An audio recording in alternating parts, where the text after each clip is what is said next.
안녕하세요. 경제적 자유로 가는 길을 안내하는 부밍회입니다. 저는 2020년 12월부터 처음 주식 투자를 시작했고 올해로 5년 정도 됐는데요. 이번 달에 처음으로 세후 월배당금 100만 원을 넘었습니다. 처음으로 월배당금 결산 영상을 만들기로 계획했었는데 마침 100만 원을 넘기며 자축의 의미를 담아 기쁜 마음으로 영상을 만들었습니다. 그럼 오늘은 저의 월배당금이 100만 원을 넘도록 해준 고마운 종목들은 무엇이고 각 종목별로 얼마나 들어왔는지 앞으로 배당금은 어디까지 늘려갈지 말씀드려 보겠습니다.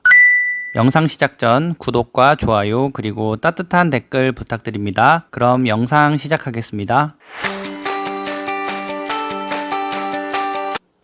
이번 달 배당금은 총 8번으로 108만원 정도를 받았는데요. 아직 7월이 끝나지 않았지만 7월에는 더 이상 들어올 배당금이 없기에 여기서 배당금이 더 늘어날 일은 없어 조금 이르게 결산을 하였습니다. 제가 7월에 처음으로 월 100만원이 넘는 배당금을 달성하게 된 가장 큰 이유는 SCHD의 배당금 지급 지연 덕분입니다. SCHD의 배당금은 미국 현지에서는 6월 30일에 배당금이 지급되었지만 한국까지 바다 건너오며 하루가 지연됐고 제 키움증권 계좌에는 7월 1일에 배당금이 지급되며 공식적으로 7월 배당금으로 기록되었습니다. 배당락일인 6월 27일 기준 저는 SCHD를 1519주 보유하였고 주당 0.2602달러가 지급되며 세전 395.24달러, 세후 335.95달러로 원화로 약 46만원 정도 들어왔습니다. SCHD의 배당금은 전년 2분기 대비 마이너스 5% 정도 하락하였지만 1분기에는 전년 대비 20% 이상 상승하였기에 1, 2분기 합산 배당금은 전년 대비 6% 정도 상승하였습니다. 3, 4분기에도 배당금이 10% 이상 성장해서 올해는 10% 이상의 배당 성장을 이뤘으면 좋겠습니다.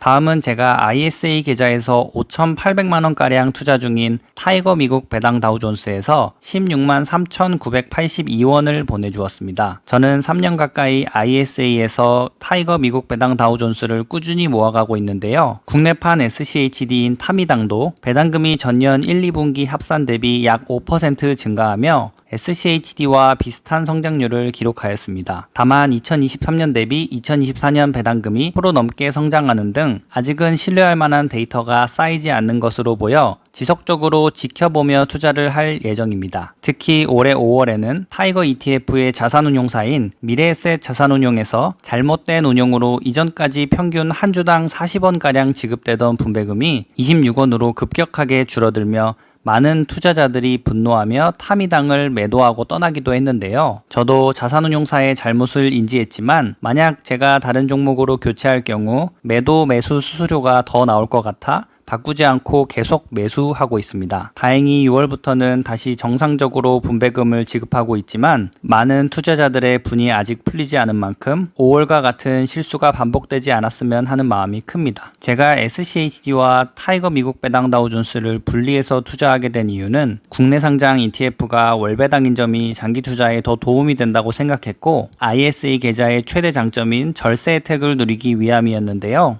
IS 계좌의 배당소득세 과세이연 효과가 사라졌고 이중과세 논란이 있으며 최종적으로 절세 혜택은 있지만 결국은 주식을 팔고 계좌를 해지해야 한다는 점이 장기 투자에 오히려 불리하게 작용하는 것 같아서 앞으로는 직투 계좌에서 SCHD의 비중을 늘려보려고 합니다. 올해 ISA 계좌 만기가 다가오는데 연금저축펀드에서 세액공제 한도까지만 이체하고 남은 금액은 가능한 직투로 SCHD를 매수하려고 합니다. 그 다음 다시 만드는 ISA에서는 연금계좌와 같이 나스닥과 S&P 500 주종 ETF를 절반씩 매수하려고 합니다.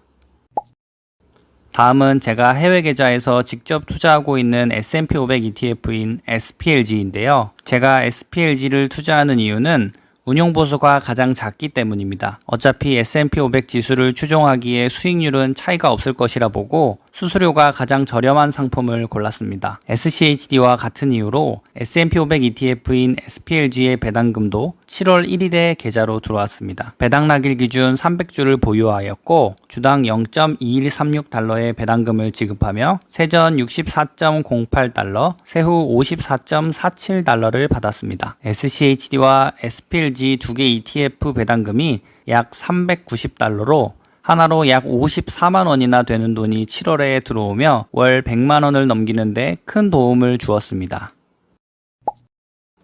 다음은 제가 최근에 매수를 시작했던 플러스 고배당주인데요. 플러스 고배당주는 2025년 5월부터 연배당에서 월배당으로 전환되며 많은 투자자들의 환호를 받았는데요. 실제로 월배당 전환 이후 자금 유입이 크게 증가했음을 알 수 있습니다. 또한 연평균 배당 성장률이 상장 이후 12년 동안 약 15.4%를 유지하며 SCHD를 넘어서는 모습을 보이고 있는데요.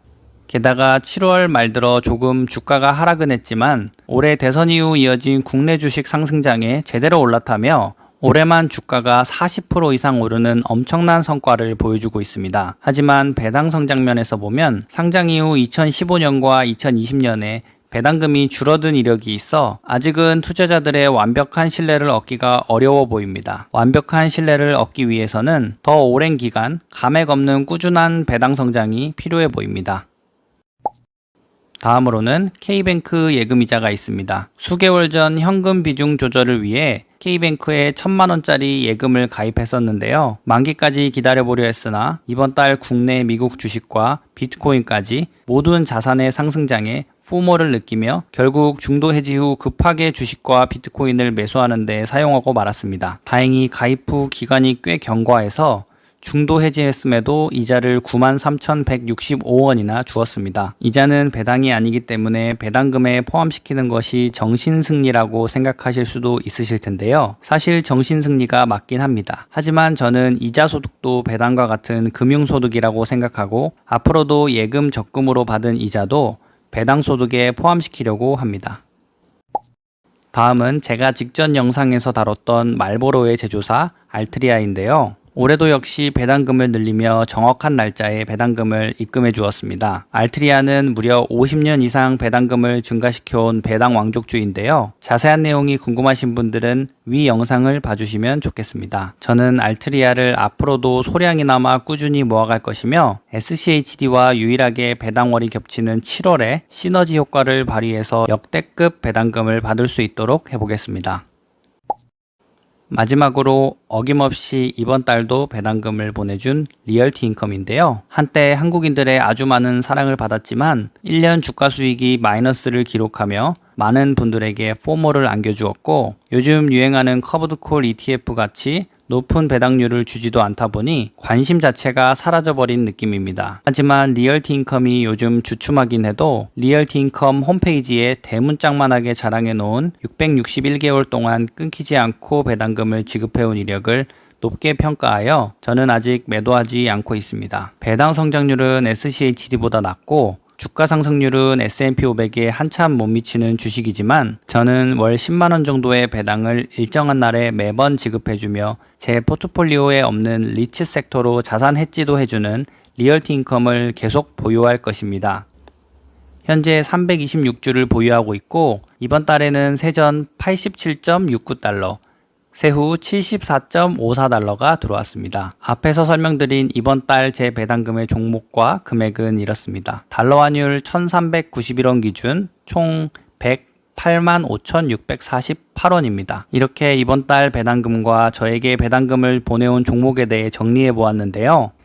제가 주식 투자를 하고 처음 받았던 배당금은 2021년 10월 30일 코카콜라에서 보내준 0.6달러, 약 835원이었습니다. 그리고 2021년 1년간 누적 배당금은 약 15만원 정도였는데요. 지금은 1200만원을 넘었고 이제 연배당금이 1000만원 가까이 되었습니다. 최근 들어 배당률을 4%까지 높이는 것을 목표로 나름 고배당주들의 수량을 늘리다 보니 배당금도 같이 늘어난 성과입니다. 이렇게 배당금이 계속 늘어나서 월 배당금 100만원을 달성하고 나니 말로만 들었던 금융소득 종합과세자가 얼마 남지 않은 느낌도 듭니다. 그때가 오면 배당금을 계속 늘릴지 성장주 비중을 늘릴 것인지 여러 방면으로 벌써부터 고민이 됩니다. 이러한 고민의 순간을 거쳐 경제적 자유를 달성하는 그날까지 여러분께 저의 투자 기록을 보여드리고 인사이트를 공유하도록 하겠습니다. 혹시 여러분의 7월 배당금은 얼마이고 최종적으로 목표로 하는 금액은 얼마인가요? 댓글로 공유 부탁드립니다. 질문이 있으시면 댓글로 남겨주시기 바라며